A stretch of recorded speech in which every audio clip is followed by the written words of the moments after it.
First and foremost, thank you all for your love and your support. I appreciate your follow, your subscribe, and your likes and your comments. If you love this video, please share it with your friends. I would really appreciate it. This flamingo mural was a mural that I completed earlier in 2022. It was actually my first mural that I completed using spray cans. I never use spray cans, I always use acrylic paints.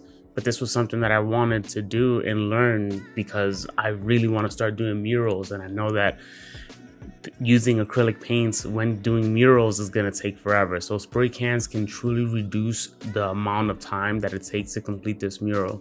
So with this one, I have a new design in place that I wanted to complete. And by the way, this is my shed in my backyard, and it's something that I use to complete murals, and I do designs on here from time to time just to kind of brushing up my skills and to get me better. So with this, I'm actually following a line using an app called the Mural Maker from my design. Of course, you want to stay within the lines, but as you can see, I didn't do the best job of staying within the lines. And here I am mixing my paint. And what I'm doing here is something not typical. I'm taking paint and just splattering it along the walls.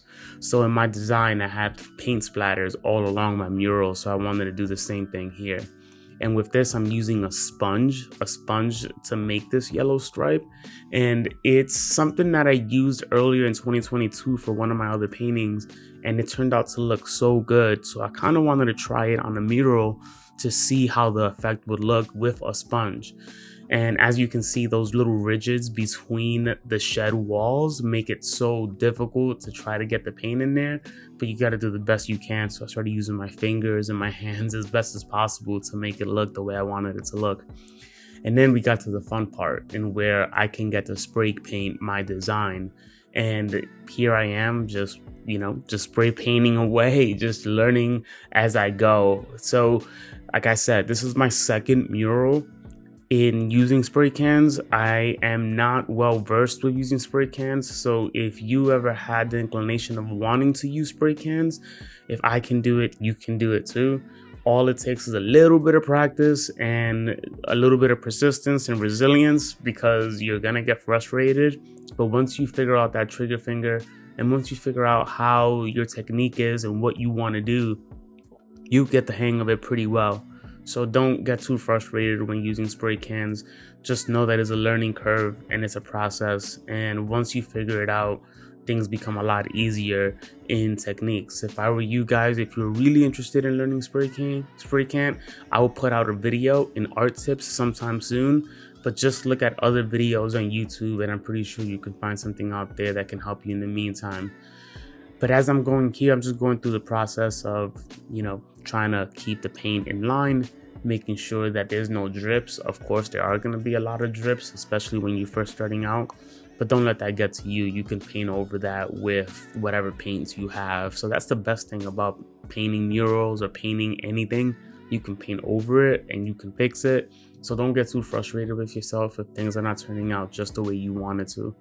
This was the second day of me spray painting the design that I wanted, and things were looking really good. Of course, you can't see what it is now. Maybe you can, but what I was trying to do was do the bottom part first, where I didn't need a chair, and you stay on my 2 feet and do the best that I can there. And then when things were getting a little higher up, I then started moving in that course of work. But right now I'm just working on details, to find details, to see how to make this as best as possible within the design that I was doing.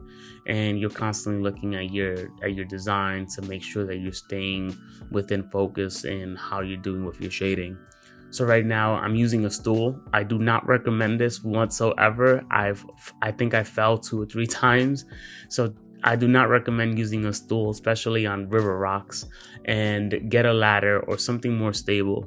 But with this, I am a little lazy sometimes when it comes to painting, so I use the stool instead. I'm over here just painting her hair, and I am doing layers to get the effect that I wanted to, and just hitting up fine details now and making sure that everything is how I look. So I'm constantly moving up and moving back, seeing how it's looked from a distance, and making sure that the shading is in place and all is in good standing from distance. So this is the finished result, and I hope you guys enjoyed this video. I hope you guys enjoyed my commentary. And like I said, please subscribe, like, share. I would really appreciate your support, and looking forward to showing you guys more details into my murals and other paintings.